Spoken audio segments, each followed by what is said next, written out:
I'm an entrepreneur. I'm an entrepreneur. I'm an entrepreneur. I'm an entrepreneur.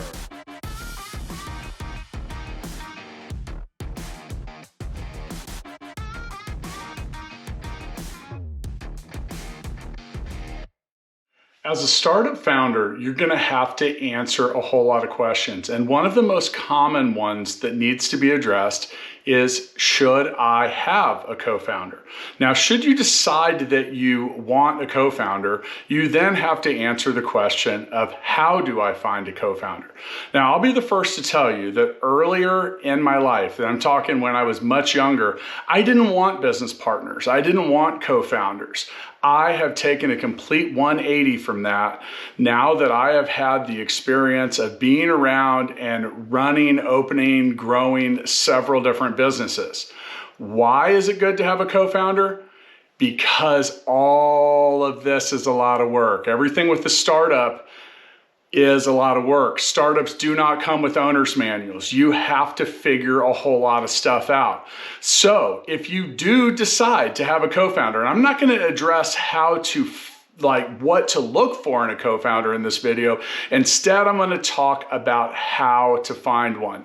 Now look, I'm probably not going to blow your mind with sophisticated methods of how you should look for and find a co-founder, because it's quite honestly really straightforward. The reason you want to have a co-founder at your business is there's a lot of work to be done. And when you can divide that into different task lists and have people doing different things, you end up where you want to be a lot sooner.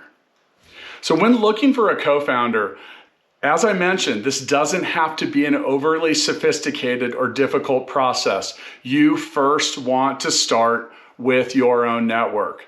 LinkedIn, Facebook, however it is that you are talking to people and getting out there and getting involved.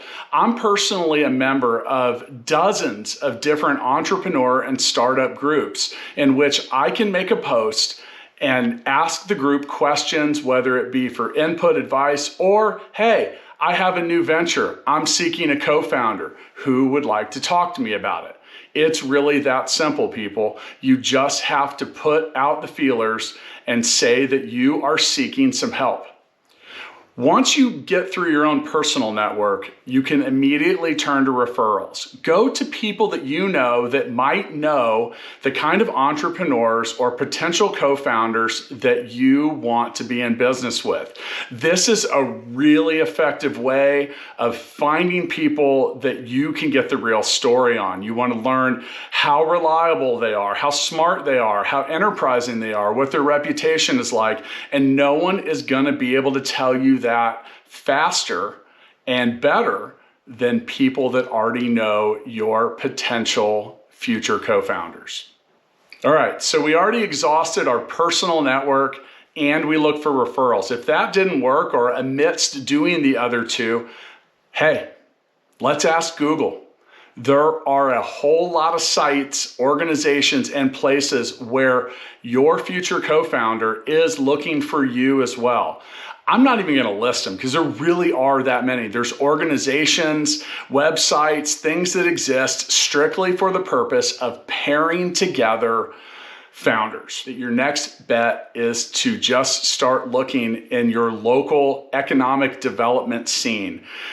Any city, regardless of the size, probably has some economic development efforts, accelerators, incubators, places where entrepreneurs get together. Now, post-COVID, it's a little more difficult to get out there and meet people that are interested in doing the same things that you're doing, but these organizations still exist. They are still around and they exist to help you start a business. So let them help you out. Hopefully these tips helped and you can find the co-founder that you want. Stay tuned and make sure you hit subscribe so you can see an upcoming video about what to look for in a co-founder.